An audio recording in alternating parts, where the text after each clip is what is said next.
The whole game looked like you guys were getting it to the net, you were getting your chances, but These aren't your usual hockey interviews. We're talking meltdowns, savage one-liners, awkward silences, and moments so wild fans still can't believe they actually happened. This is 20 NHL interviews. If weren't filmed, nobody would believe. So hit that subscribe button for more insane NHL moments caught on camera. Let's get into it. I'm not afraid of anything. I'm afraid of bear, but bear in the forest. Some interviews break the internet because of drama. Others because they're just plain bizarre. Enter Ilya Bryzgalov, Flyers goalie, fan favorite, and part-time philosopher. In 2011, during a casual locker room interview, he went from talking about hockey to talking about the universe. The universe, like how it was created, like what is it, The reporters, speechless. Fans, crying, laughing. Nobody was expecting an existential TED talk mid-season. Like it was so small, you couldn't even see it. Our galaxy is like huge.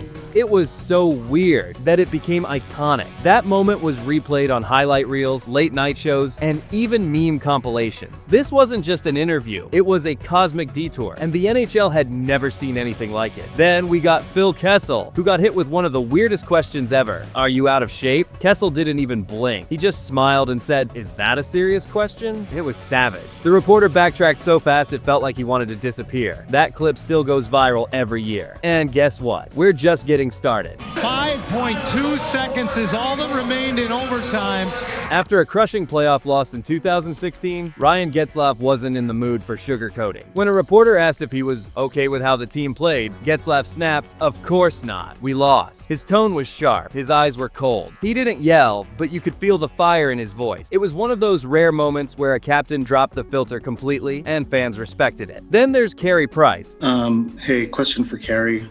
Carey Price, who usually keeps it cool. But in 2021, when asked about his bad performance, he calmly looked at the camera and said, "Thanks for noticing." Straight face, no smile. The room went silent. It was awkward, but also hilarious. That one line turned into memes and GIFs for months. Both these guys didn't scream or throw things, but their words hit just as hard. It showed how raw these interviews can be when emotions are still fresh and nothing is scripted. You think that was wild? Wait until you see what happened next. The shoot! Oh! It's in the glove of Quick, who had it up there already.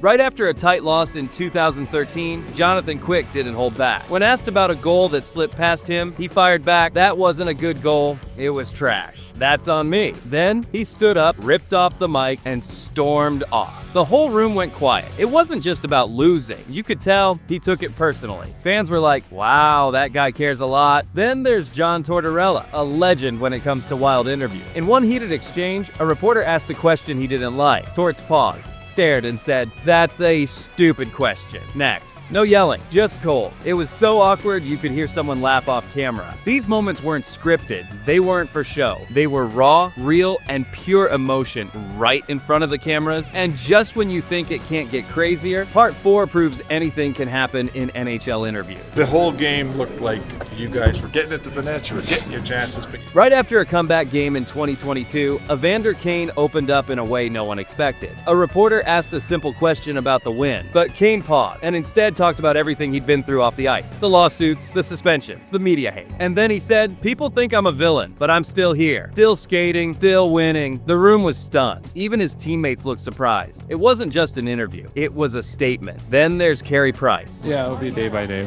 Like I said, we'll see in the morning. After taking time off to enter the NHL's player assistance program, he came back with one message. "It's okay to not be okay." His voice cracked. You could see the pain in his eyes. Reporters didn't even ask follow-up. They just listened. These weren't hockey answers. These were real people showing real struggle in front of the world. And coming up next, a mic'd up moment that went so off script, it almost got a player fined. Not every interview goes as planned, especially when the mic's still hot and players forget it's live. After a brutal loss in 2020, Jonathan Quick was being interviewed just off the ice. He gave the usual answers until the reporter asked if the refs cost them the game. Quick thought the interview was over, but the mic was still on. He turned to his teammate and said, "Yeah, those refs were garbage tonight. Boom, it aired. Uncensored, live TV. The NHL didn't fine him, but fans couldn't stop talking about it for days. Then there was Ryan Getzlaf. In 2017, when asked what went wrong after a playoff loss, he just smirked and said, well, maybe we'll score more if we stop playing like beer leaguers. Everyone in the room laughed, but his tone, it was ice cold. Sometimes what players say after the whistle says everything. Joe Thornton had spent his entire career chasing the Stanley Cup, but in 2019, it looked like his dream was finally within reach. The Sharks were loaded. The energy was electric. But then, Game 6 happened. After being eliminated by the Blues in the Western Conference Final, Thornton stood in front of the media, clearly crushed. His words, quiet. His body, exhausted. His eyes, empty. It hurts. It really hurts. You give everything, and it just ends like this. He didn't scream or cry, but his silence said it all. The room was dead quiet. Even the reporters didn't know how to follow up. This wasn't just another loss. This was the end of another shot, and maybe the last one for one of the most respected veterans in NHL history. And fans watching at home, they felt it. You could hear a pin drop. This interview wasn't dramatic, but it was raw, and that made it unforgettable. Let's move on to the next one. If there's one coach who never holds back, it's John Tortorella. The guy treats post-game interviews like war zone. After a brutal OT loss in 2020, Tortorella walked in, didn't wait for a single question, and just exploded. You guys write what the hell you want. This team plays hard, and I'm sick of answering the same crap. And boom, he stormed out. Just 45 seconds. No filter, no apologies, only raw emotion. Fans watching live could feel the tension, and sure enough, weeks later, Pierre-Luc Dubois was traded. People started connecting the dots. Did that interview expose cracks in the locker room? Sometimes the drama isn't what's said, it's how it's said. And when it explodes, that clip went viral overnight. It wasn't just a rant, it was a boiling point caught on camera. And just when you think that was wild, wait till you see which player dropped F-bombs on live TV without realizing he was still being recorded. So the game ends, emotions are high, and Drew Doughty is standing ringside with a reporter, giving a totally normal post-game interview. But the second the reporter thinks the camera cuts, Doughty turns and drops a full-on F-bomb. You see that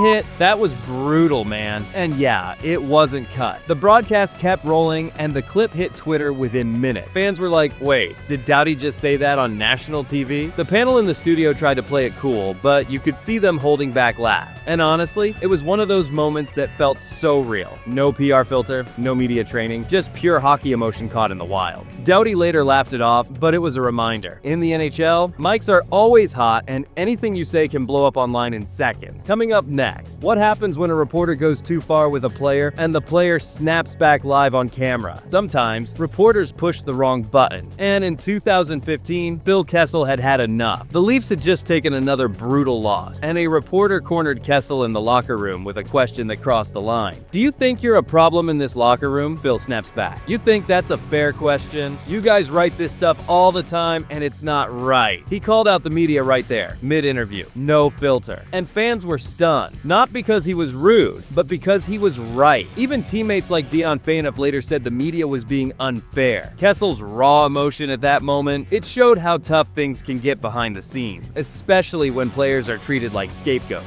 That moment went viral. Because it wasn't a drama, it was truth live on camera. And next, we're jumping into a shocking interview. Even the league had to respond. Most shocking interviews come with yelling or walkout, but sometimes it's the quiet ones that hit the hardest. In 2021, Jets head coach Paul Maurice called a surprise press conference. No one knew why until he spoke. They need a new voice. They need someone to take them to the next level. He talked about burnout, about loving the team, but knowing that he wasn't the right guy anymore. And then he said, I love this team, but they need something I can't give right now. Reporters were stunned. Fans were emotional. Players later said it was the most honest thing they'd ever seen in hockey. No drama, no shade. Just a leader stepping away with pure honesty. In a league full of big personalities, this quiet exit left a bigger impact than any meltdown ever could. Coming up next, a player drops an F-bomb on live TV and doesn't even realize it. Now, not all shocking interviews are angry or wild. Some are just awkwardly real. Back in the 2013 playoffs, after a tough loss, Chicago Blackhawks defenseman Duncan Keith was doing a live interview with CBC reporter Karen Thompson. It started off pretty normal, until she asked him about a possible penalty. And that's when Keith, clearly still heated from the game, blurted out something no one saw coming. Maybe we should get you on the ice. You'd be able to make a call like that. Maybe you can